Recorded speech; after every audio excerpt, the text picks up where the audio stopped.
Muy buenas noches a todos y a todas, a los colegas docentes, a nuestros estudiantes de las distintas carreras del nivel superior, de la escuela normal.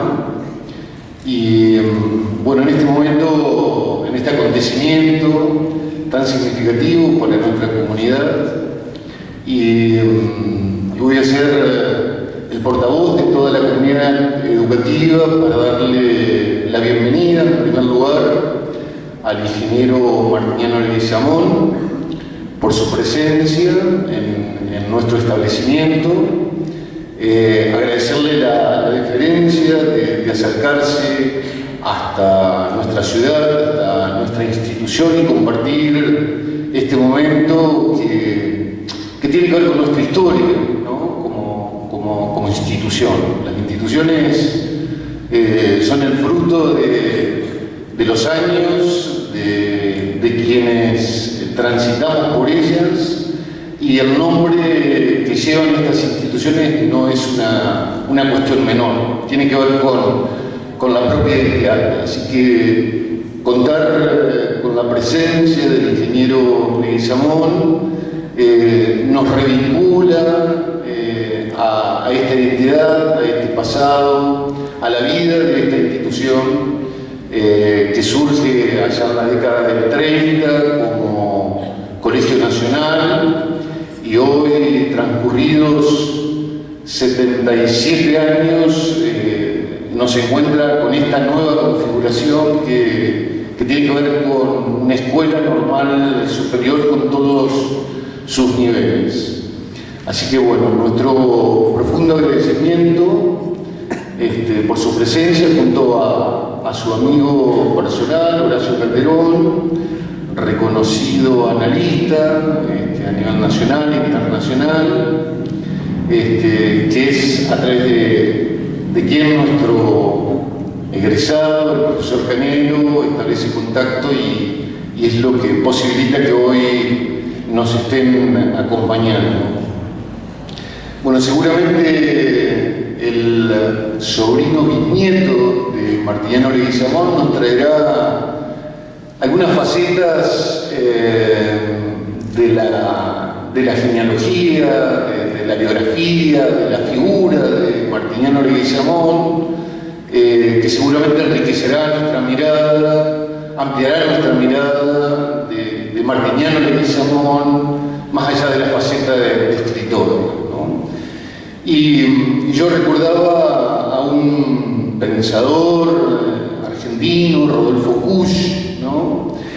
Que habla del estar siendo del hombre latinoamericano, ¿no? Y creo que en ese sentido el relato, el aporte de Martiniano Leguizamón seguramente nos aportará para poder pensar a ese hombre latinoamericano que fue Martiniano Leguizamón, pensado desde el paisaje, pensado desde la cultura que le tocó vivir, y pensado como sujeto, pensado en la interrelación, en el vínculo que pudo construir con sus contemporáneos, ¿no? Con la gente, ¿no? Así que bueno, nuevamente nuestro agradecimiento y nuestra bienvenida a esta institución, a esta comunidad, y bueno, los dejo en compañía del ingeniero. Bueno, muchas gracias. En realidad el agradecido tengo que ser yo, que tengo la posibilidad de hablar ante ustedes de mi familia, del legado que tengo a través de casi 500 años en América, y también transmitirles lo que Martiniano Leguizamón y sus dos hermanos, Honorio y Onésimo, hicieron por Entre Ríos, hicieron por la Argentina. Y escribí un montón de cosas y de páginas, y dije, no los voy a aburrir con una lectura, con fechas y libros que escribieron, sino voy a contar la historia familiar. La voy a contar como un relato Y quiero empezar con algo que hace muchos años me dijo un gerente, un holandés, en la refinería de Shell de Dock Sud, a raíz de que yo había hecho algo que no le gustó, y yo le dije, no, pues yo estoy comprometido con este trabajo. Y el holandés me miró y me dijo, no alcanza, hay que estar involucrado. Entonces yo digo, yo como involucrado, comprometido, es lo mismo. Entonces me hizo un cuento que quiero transmitírselo porque da realmente el punto de la diferencia entre comprometerse y involucrarse. En una granja había una gallina y un cerdo que estaban tratando de ver qué podían hacer para ser mejores. Entonces en un momento dado la gallina le dice al cerdo, ya sé lo que podemos hacer. Podemos poner un restaurante para vender ham and eggs. Es un cuento inglés. O sea, tocino con huevos. Entonces el cerdo la mira y le dice, ¿y eso es un buen negocio? La gallina dice, sí, es un buenísimo negocio, bueno, va a ir bárbaro.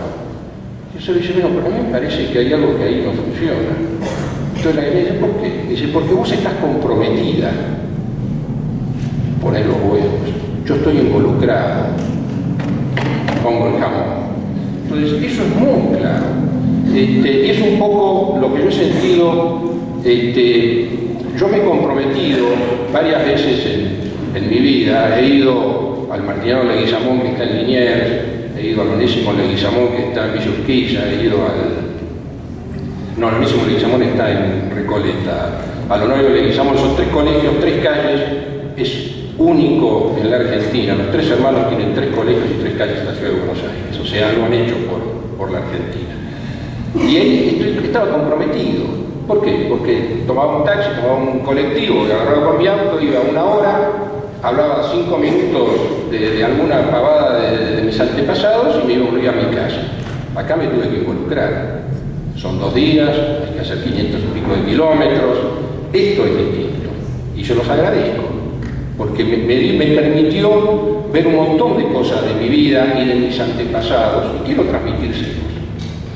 Un poco la historia familiar empieza más o menos en el medioevo, 1000, 1100, en Vizcaya, en lo que en ese momento no era un reino, sino que era un conjunto de señores feudales o varones que continuamente peleaban entre ellos en sangrientas batallas y que eran realmente, como los conocen, los vascos son duros. Bueno, se imaginan en esa época lo que tienen que haber sido. En esas peleas, en las cuales los Leguizamón, que es uno de los apellidos más antiguos de la zona, intervinieron y hicieron lo que hicieron. Hasta que a las fronteras de lo que todavía no era el reino de Vizcaya, sino que eran esos grupos de varones que se peleaban continuamente, llegaron los moros. Esto debe haber sido más o menos en el 1200, 1250. Entonces, de una manera natural, todos los vascos se unieron y empezaron a pelear contra los moros. Y ahí se inicia la reconquista de España. Les recuerdo, los moros entran en España aproximadamente a mediados del 700 y terminan siendo expulsados aproximadamente con el descubrimiento de América, en 1480, 1490. En esa pelea intervienen todos se inicia en Vasconia y Leguizamón, que es un apellido muy antiguo, que es Egui significa helecho, Leguizamón es el lechal, o sea, una gran cantidad de helechos, que vendrá de alguna zona donde habría muchos, pero y ahí la familia es originaria. Se esparce por España y mantiene 2 cosas fundamentales en esa época: un escudo de armas y una divisa. El escudo de armas es un escudo en azul, o sea, azul, pero se dice azul en heráldica, cruzado por 3 bandas doradas y con un león rampante sobre el escudo. Y tiene una divisa, que la quiero leer para que no nos equivoquemos, que dice: ninguno diga quién soy, ni lo que he hecho en la lid, pues mis armas dirán que yo desciendo del cielo. cosa que es correcta. O sea, la familia fundamentalmente arranca desde un primo hermano de Ruiz Díaz, de mi padre. Terminando aproximadamente la reconquista de España, se abren las puertas de América. Y los españoles que venían de reconquistar su país inician la conquista de América. Y acá, en la conquista de América, ya con muchísimo más certeza y documentación, nos encontramos con dos Leguizamón. Uno es Mancio Sierra de Leguizamón, que llega a los 16 años a México y que un año después acompaña a Almagro a ir a socorrerlo a Pizarro, que estaba medio complicado en su intento de conquistar el Perú, y interviene en toda esa conquista que ahora les voy a relatar. Y por otro lado, hay un Ortiz de Leguizamón con el mismo escudo de armas y la misma divisa, que llega con Álvarez Núñez de cabeza de vaca a la fundación de Asunción. Entonces, tenemos dos Leguizamón que son originarios de la misma familia en España después de casi 500 años. Voy a relatar un poco lo que hace Mancio Sierra de Leguizamón en la conquista del Perú. Tiene que pensar, con 17 años, es el primer español que entra al Cusco. 17 años. Eran 30 y pico los que entraron con Pizarro al Cusco, para conquistar un imperio de 5 millones, con un ejército de 60.000 hombres tenía el Inca. Y lo conquistan. Deben de haber sido no chicos muy finos y elegantes. En esa conquista, después de que lo toman rehén al Inca, le piden todo el oro del templo que había en Cusco, estaba recamado en oro, etcétera, llenan el famoso cuarto hasta la altura de un hombre de cosas de oro. Cuando se reparten ese botín, le toca a Mancio Sierra lo que se llamaba el Sol de Oro, que era una rueda de oro macizo con un emblema del sol, que era el símbolo del Inca. Leguizamón lo juega esa noche a los dados y lo pierde. Y lo más grave del caso es que se pierde, no se sabe dónde está el sol. Es una de las pocas cosas importantes que había del imperio Inca que no se tiene. Se tienen baratijas, en realidad las cosas que tenían la tradición, que venían de 300, 500 años, eso desaparece. ¿Qué hace su vida Mancio? Mancio es reconocido por su valor. Era vamos a decir un hombre, tenía 17 años. Y se casa con una ñusta. Ñusta eran las hijas del Inca. Y de un Inca que se llamaba Huayna Capac, que era el que quedó después ¿cómo se llamaba? Bueno, no importa, el que había sido secuestrado para pedir el rescate. Se casa, tendría 20 años, las yuntas eran las hijas del Inca y además había un reducto donde los incas tenían unas 200, 300 chiquilinas entre 13 y 15 años, vírgenes, que eran las que usaban en los sacrificios para tener cosecha, para tener agua, etcétera, etcétera, que usaban ese tipo de civilizaciones. Realmente los españoles no estuvieron muy agradables con esas chicas, pero algunos se casaron con ellas. Mancio se casa con esta nieta y le ponen de nombre Doña Beatriz. Doña Beatriz muere con los años, él se vuelve a casar con una que se llamaba Luisa de Manzuelas, y después también tiene otra relación con otras dos mujeres que tiene hijos pero no están registrados. Es considerado Mancio el último conquistador, porque es de todos los que vinieron por los adelantados el último en morir. Muere de 70 y pico de años y además deja un testamento que es impecable para conocer el desastre que hicieron los españoles en el imperio Inca, porque lo que hicieron fue un desastre. De todas maneras, tiene 2 hijas mujeres y 7 hijos varones. Y acá empieza el relato a tomar, digamos, estamos en Perú. Hay 2 o 3 de esos hijos varones que con un grupo de unos 500, 600 Aymara cruzan, fíjense, desde Cusco, caminando hasta Asunción. Inexplorado absoluto, el impenetrable, que en esa época debe haber sido más impenetrable, piensen lo que debe haber sido, y buscando la ciudad de los Césares, por supuesto. Y ellos llegan a Asunción aproximadamente en la época que Irala empieza a hacer sus correrías por el río Paraná, terminando fundando Santo Espíritu. Irala hace esas correrías porque Ortiz de Leguizamón y varios se juntan con Irala y desconocen al gobernador que había dejado a Álvaro Núñez Cabeza de Vaca en Asunción. Entonces, lo que no tenemos en claro es si venimos, los Leguizamón, de Martiniano Leguizamón, si venimos de Ortiz de Leguizamón o de Mancio, pero los descendientes, los 2 estaban en Asunción. O sea, el soldado de Irala que viene con Irala a la Fundación de Santo Espíritu, y de ahí vienen los Leguizamón que después pasan Entre Ríos, puede haber venido de alguno de los 2. También quiero hacer un comentario. Hay familias muy antiguas de Leguizamón en Santiago del Estero, en Tucumán y en Salta. Y el exponente más importante de esas familias fue el Cuchi Leguizamón, un folclorista que creo que aquellos amantes del folclore tienen que haber, aunque sean jóvenes, pueden haber escuchado. Yo tuve la oportunidad, murió hace pocos años, hace 1 o 2 años. Yo tuve la oportunidad hace muchos años de estar con el Cuchi. Y una de las cosas que más me llamó la atención, que el relato familiar que tenía el Cuchi era coincidente con el que tenía yo. Con lo cual dije, bueno, es decir que pasaron del Cusco a Asunción.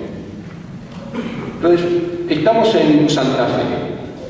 Hay entre la llegada de Irala y sus hombres a Santa Fe y el documento que fehacientemente nuestra familia pudo llegar a determinar es el casamiento de Diego Leguizamón, que es el padre del coronel Martiniano Leguizamón, o sea, el abuelo del Martiniano Leguizamón de este colegio. Para más atrás no hemos podido encontrar absolutamente nada. Como digo, no hemos podido. Diego Leguizamón, un primo mío que vive en Santa Fe, dedicó 20 años de su vida y no poco dinero, cuando digo no poco dinero, a investigar, contratar detectives en España, en Perú, en Paraguay, para ver cómo era el nexo. Y es un tiempo que no hemos podido, porque en teoría, si hubiésemos venido directamente de España digamos a Buenos Aires o a alguna otra población, en el registro de las Indias tendría que estar, y no está. Está Ortiz de Leguizamón, está Mancio Sierra de Leguizamón, y después no hay ningún Leguizamón hasta 1800 y pico. Con lo cual, evidentemente, tenemos que venir de alguno de esos 2. El coronel Martiniano Leguizamón, a los 20 años se alista en el ejército de Santa Fe como soldado raso. A los 30 y pico de años pasa a Entre Ríos, evidentemente porque tuvo algún altercado, en esa época era muy común y uno tenía que asilarse en algún otro lugar, y se pone a las órdenes de Urquiza, que ya Urquiza en esa época era el hombre fuerte de la provincia de Entre Ríos. Se casa con una mujer de Concordia y tiene 5 hijos. El más viejo, Onésimo, el primero que nace. Después está Silvano, que muere muy joven. Después está Honorio, que es mi bisabuelo. Después está Zósima, que es una mujer, la cual en Rosario de Tala hay descendientes de Zósima. Y Martiniano Leguizamón, que es el menor de los hermanos. Y yo me voy a referir a Martiniano Leguizamón, el coronel. Es un hombre que interviene en todas las batallas entre el 3834 y el levantamiento de López Jordán, en todas las batallas que hubo en la provincia de Entre Ríos, en la provincia de Santa Fe y en la provincia de Buenos Aires. Estuvo en Pavón, Cepeda, Caseros, etcétera, etcétera, etcétera. Era realmente un guerrero. Y cuando yo hablaba con Raúl hace un ratito en el rectorado, decía, hay que pensar de un guerrero, un hombre que lo único que ha hecho en su vida es pelear, que hayan habido 3 hijos, que lo único que hicieron en su vida fue educar. Hay algo que es extraordinario. Y es importante pensarlo, cómo la vida te cambia, cómo desde un origen de un guerrero. Es más, en una época a Martiniano, al coronel, le dicen que por qué no escribía sus memorias, y el coronel dijo, yo he escrito con mi sable lo que tengo que escribir. O sea, estamos hablando de un hombre realmente muy duro, y tiene 3 hijos que son la antítesis.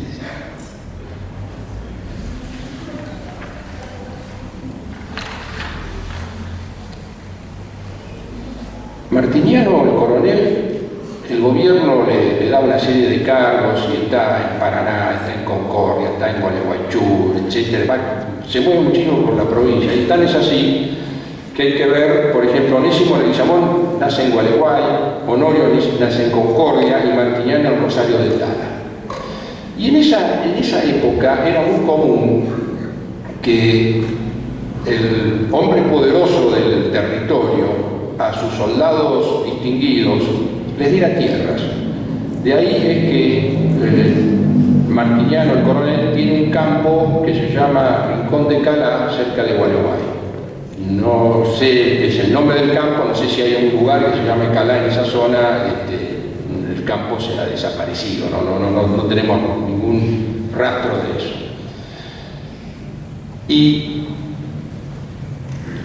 antes de morir, el coronel dijo una cosa y lo dejó por escrito, dijo, mis hijos, yo me voy, siento llegar la muerte que me rescató en las batallas, no les dejo grandes bienes de fortuna, pero les di ilustración, la ilustración que sirve para abrirles camino en la vida, y un nombre limpio que vale mucho más.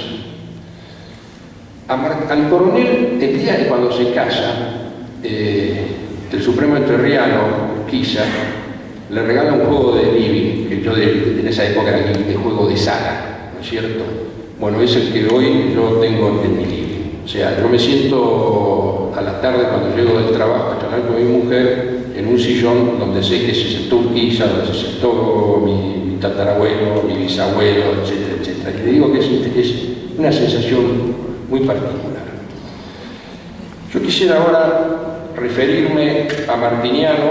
Me voy a referir a los 3 hermanos, porque creo que es importante que veamos el conjunto de lo que hicieron los 3 hermanos por Entre Ríos y por la Argentina.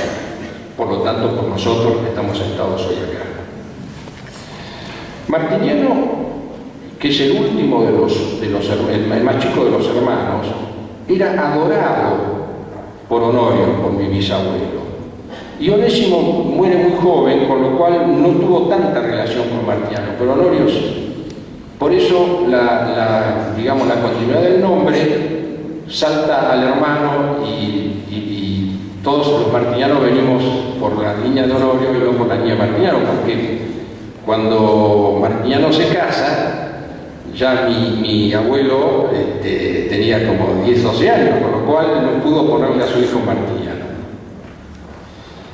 Martiniano estudia, hace su primaria y termina recibiéndose en el Nacional de Uruguay y va a Buenos Aires a estudiar medicina.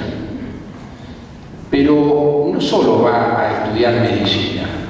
Entre las cosas que hace mientras... No, perdón, ese es Honorio. Martiniano va a Buenos Aires, se recibe de abogado y en su vida previa a llegar a Buenos Aires hace algunas cosas que son interesantes. La primera de todas forma parte de la fraternidad. La fraternidad es lo que yo llamo un centro de estudiantes. ¿Qué hacía la fraternidad en la época que Martiniano estaba en el Nacional de Uruguay? Era un lugar donde iban a vivir los chicos que por su inteligencia, por su dedicación, eran premiados por Urquiza y el gobierno de Entre Ríos para recibir una educación superior, que se daba en el Nacional de Uruguay. Pero no había mucho dinero para sustentarlos. Entonces Martiniano, con un grupo de alumnos, escribía pequeñas obras de teatro y en el receso del verano recorría la provincia dándolas y un poco, hoy dirían, a la gorra. Y el dinero que recaudaba lo guardaban para becar a los chicos para que pudieran vivir en Concepción del Uruguay mientras estudiaban. Yo creo que esto lo tengan, piensen, un chico de 17, 16 años, 18 años, suspendía sus vacaciones para reunir dinero para que otros chicos pudieran estudiar. El mensaje no es fuerte, es tremendo, para que entiendan el valor de lo que es Martiniano. De todas esas obras de teatro, yo no sé, yo no conocí ninguna, una sola. Habría que ver si en algún lado de Concepción del Uruguay puede haber quedado algo en algún pueblo, porque a veces pasan esas cosas, alguna de esas pequeñas obras ha quedado. La única que hay es El apuro de los sábados, que la escribió a los 19 años y que así se estrenó en el Teatro Colón de Concepción del Uruguay, que es el preludio de Calandria, que la hace unos años después. Martiniano tiene una cualidad que sobrepasa al resto de los escritores de la época argentina. Primero, Miguel de Unamuno, que en ese momento era el rector de la Universidad de Salamanca, uno de los grandes pensadores y escritores españoles, adoraba a Martiniano y decía que tenía la prosa más linda del habla castellana. Tiene una diferencia con José Hernández, con Andrada, con Sarmiento, en que valora al gaucho. Valora, lo vuelvo a repetir, valora al gaucho. El resto de los escritores de esa época, que nos parece muy lindo, que los leemos, si uno lo ve en profundidad, el gaucho no valía nada. Y para Martiniano, el gaucho era la esencia de lo argentino. Era la esencia de nuestra cultura, nuestra propia cultura. Y esto lo digo porque Martiniano, que era un realmente convencido de la cultura nacional a través del gaucho, había viajado por toda América, había viajado por toda Europa, o sea, que no era que no conocía las otras culturas. Y él lo que decía era que había que lograr el ensamble de las culturas sin perder la esencia de la cultura nuestra. Por eso es Martiniano el que ha relatado, el que ha descrito mejor de todos los escritores argentinos el fogón, la tertulia del mate. Por eso la colección de mates más extraordinaria que hay, que está en el Museo en Paraná, era de él. Y ahora quiero contar una anécdota personal. Yo soy miembro paritario por lado de la Cámara de Empresas de Control de la República Argentina, y del otro lado lo tengo la Federación de Petroleros Privados, que son todos los sindicatos de petroleros del país.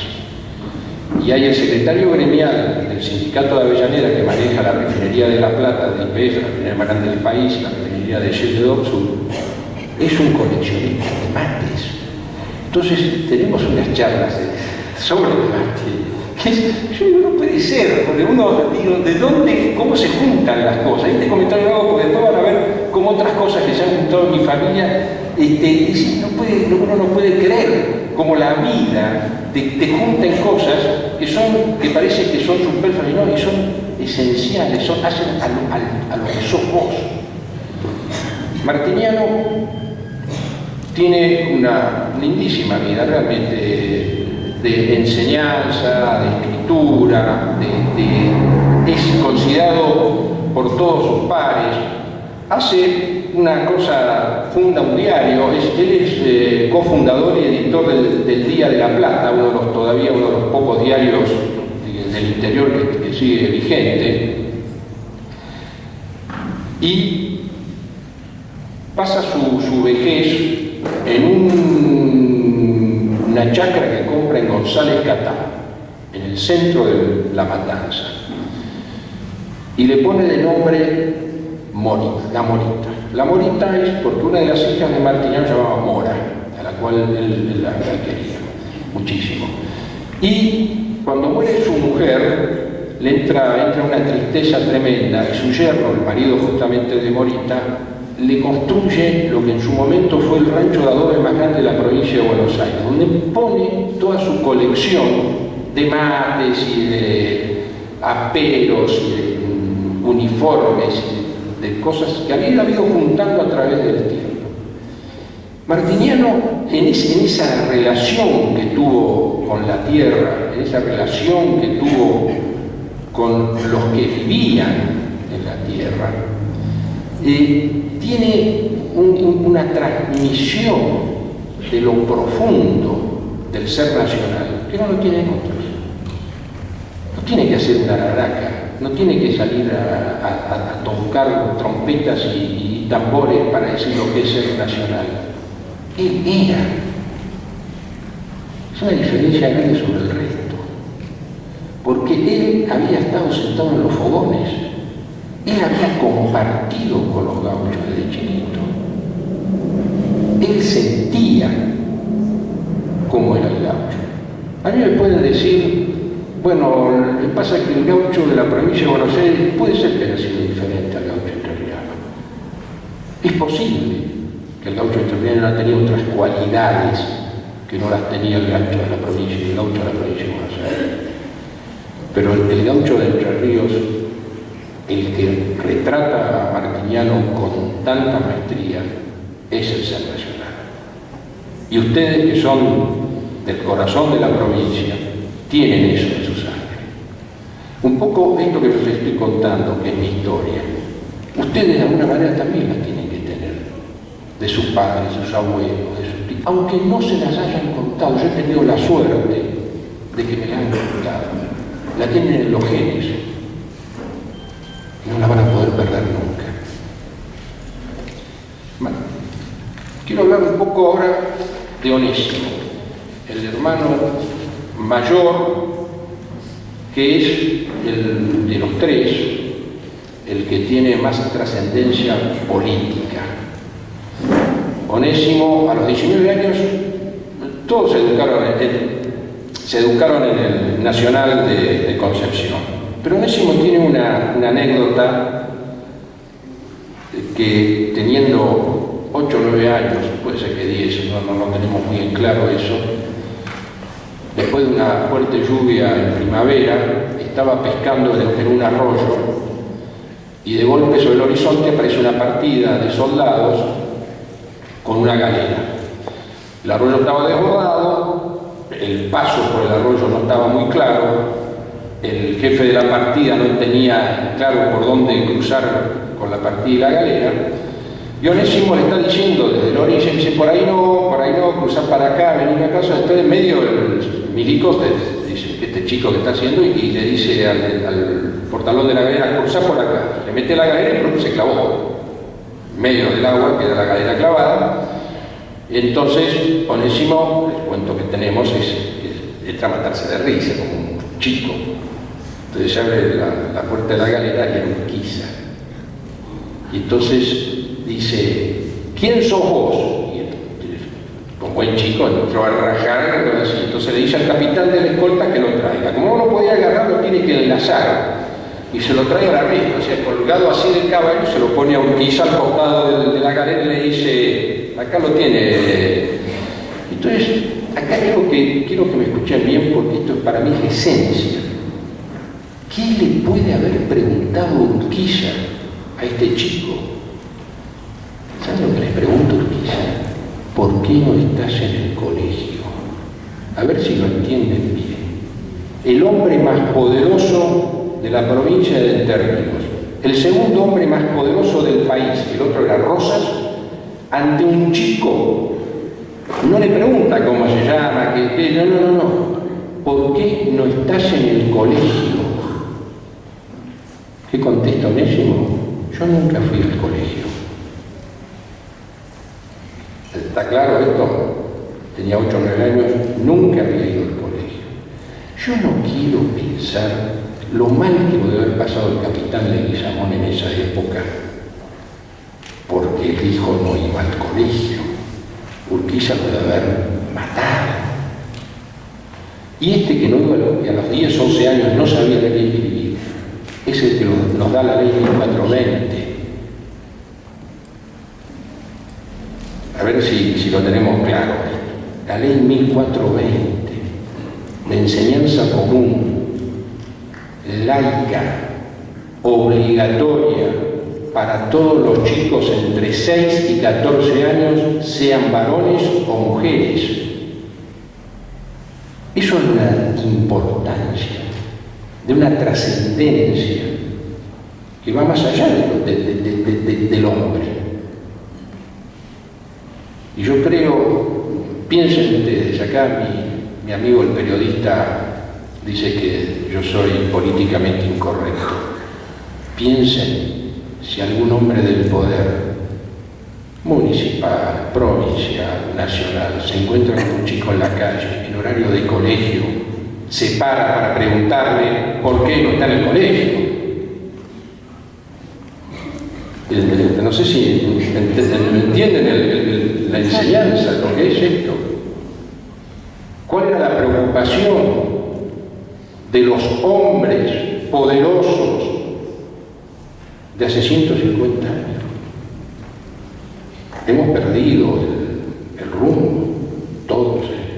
Acá no es un problema esto ideológico, no es un problema partidario, es un problema de la sociedad en su conjunto.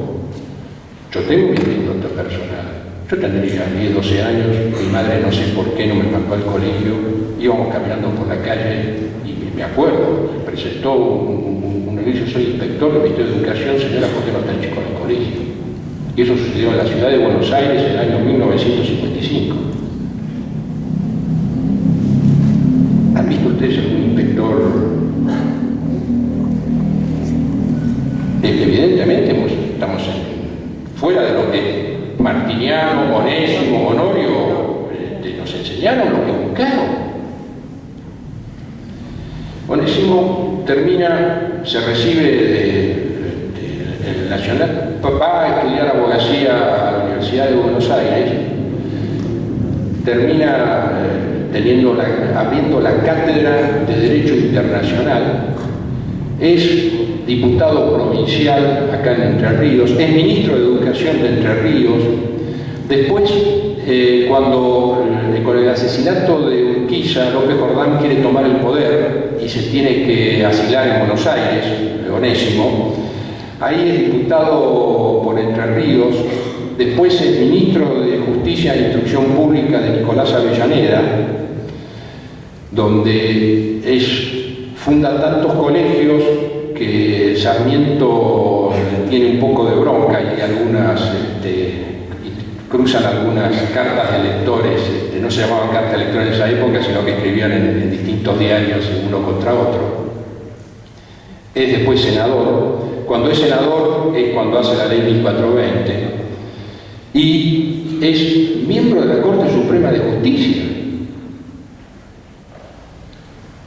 Y después fue gobernador electo de la provincia de Entre Ríos y no puede hacerse cargo de la provincia porque muere de apendicitis unas semanas antes.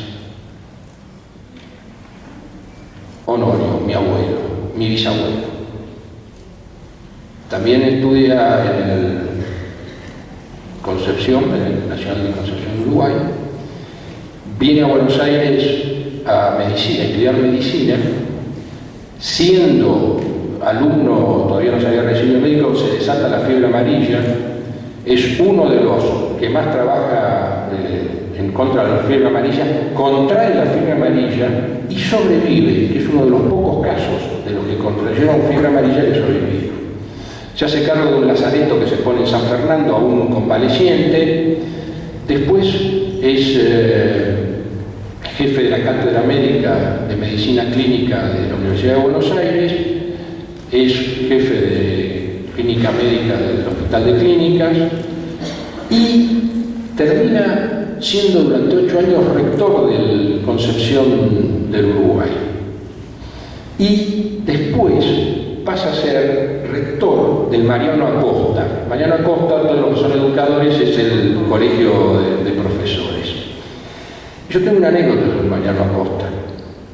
Años después, en un momento dado, había 2 profesores. Uno era Martiniano Leguizamón Pondal, mi abuelo, el hijo de Honorio, y el otro era Eugenio O'Carry. Eugenio O'Carry era el padre de mi madre. Era un irlandés. Entonces, Eugenio enseñaba inglés y Martiniano, mi abuelo, enseñaba química, porque fue el primer doctor en química de la Universidad de Santa Fe. O sea, porque quiero la vida como junta. Los 2 abuelos eran profesores del Mariano Acosta, mis 2 abuelos. Honorio tiene un desarrollo de su vida. Me olvidé de decirles, el diario La Razón, no sé si los mayores puede ser que se acuerden de La Razón, que el diario de los Peralta Ramos fue fundado, dirigido y editado por Onésimo Leguizamón hasta su muerte. Los Peralta Ramos pusieron la plata nada más. O sea, fíjese, Martiniano, el Día de la Plata. Onésimo, La Razón. Educadores. Toda su vida la hicieron por el otro. Todo fue por darle al otro.